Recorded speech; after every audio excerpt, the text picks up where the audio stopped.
How the rich use you to become richer. A few days ago, I was thinking about one of my businesses. We've been working and investing on this business for over a year, and now we are having some success. And I started thinking, how can I reduce the numbers of hours I work on this business while I make more money? The answer to this question is simple. Create a business system and employ more people to run the system. Basically, this is what the rich do to make more money. In this video, I'll explain in detail how this game is played and how the poor are always the victim of such games. If you're new here, consider subscribing so you won't miss other interesting videos like this. Now here it is.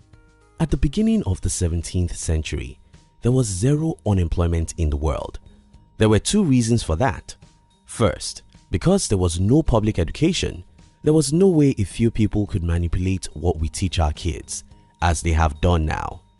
Two, which is similar to the first, because there was no place where every kid would be brainwashed to love jobs. It was just natural that if you were born in the 18th century, your dream would be to create your own life, either as an artist, a blacksmith, a farmer, or anything like that. But that was about to change. Towards the end of the 19th century, many countries of the world started influencing legislations to make public education compulsory, so every child now must go to a public school. At first, the school system was highly influenced by the religious leaders, later the politicians, and finally, the most influence came from the industrialists. Religious leaders have the Bible and people's obedience.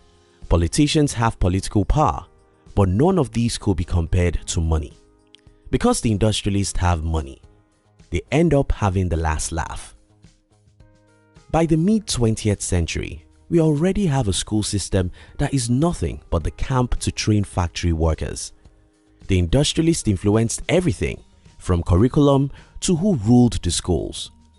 At this point, one of the education heads allegedly suggested that the mathematics curriculum was supposed to make children think.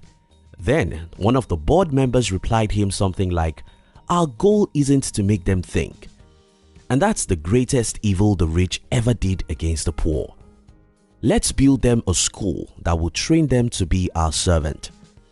That was their plan. Now, back to my personal story. As you may perceive, I'm an entrepreneur and I use people to build businesses. While employing people to work for you isn't a sin, it becomes a terrible situation when we have a society where 95% of people need jobs. The problem about this is that because there are too many people who need jobs, the supply of a job is far greater than that of demand. And as a result, the stupid entrepreneurs like me have too many people begging them for jobs. And that eventually leads to the employers becoming kings who hires and fires at will or even underpay a lot of people. This is evil, and it was not by accident. It was well planned long before any one of us was born. My advice for you. So, if you agree with me that what I'm saying is the truth, how then can you escape this trap? The solution is simple, but not many people will do it. Give yourself education. I don't care which schools you attend. I can tell you authoritatively that what you've got in a public school isn't an education.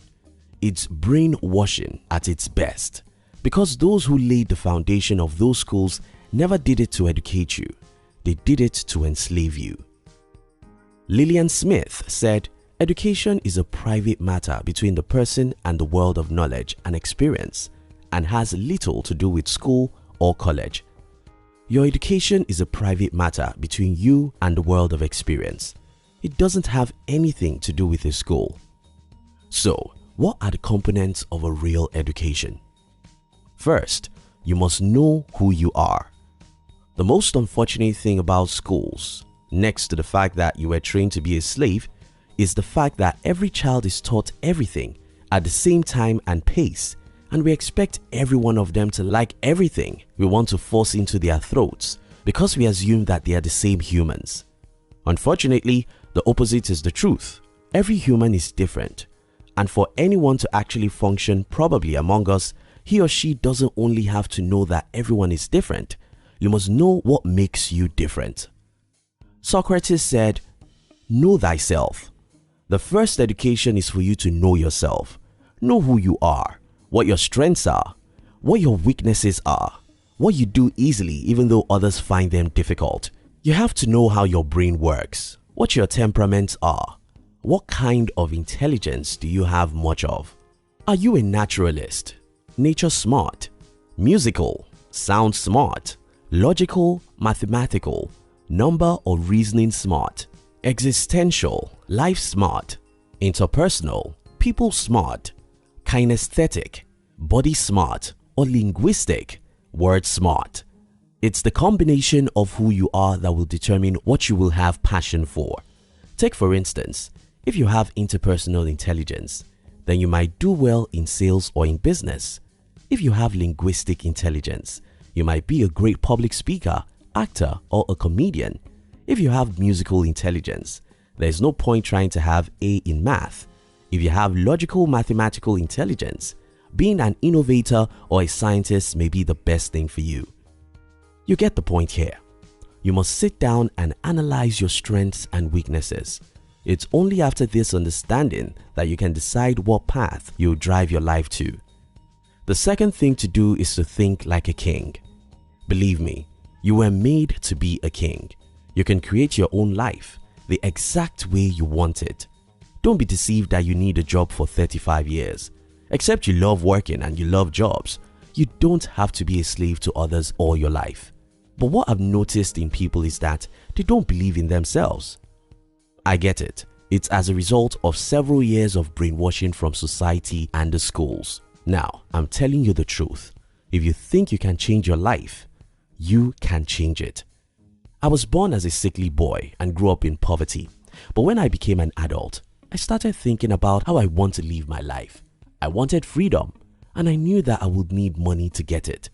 I went after money. I trained myself to be an entrepreneur, started businesses, failed for many years, but today I have the freedom I long desired.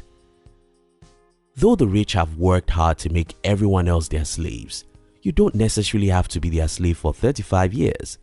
If you think you can create your desired life, you can do it. It won't be easy, but it's possible. In conclusion, the rich get richer because they have worked hard to influence the kinds of education you and I get. Because we've got an education that deceives us to be employees, we end up working all our life for the rich. This in turn makes the rich richer while we become poorer. You can deliver yourself from this bondage. You can create your own desired life if you think you can.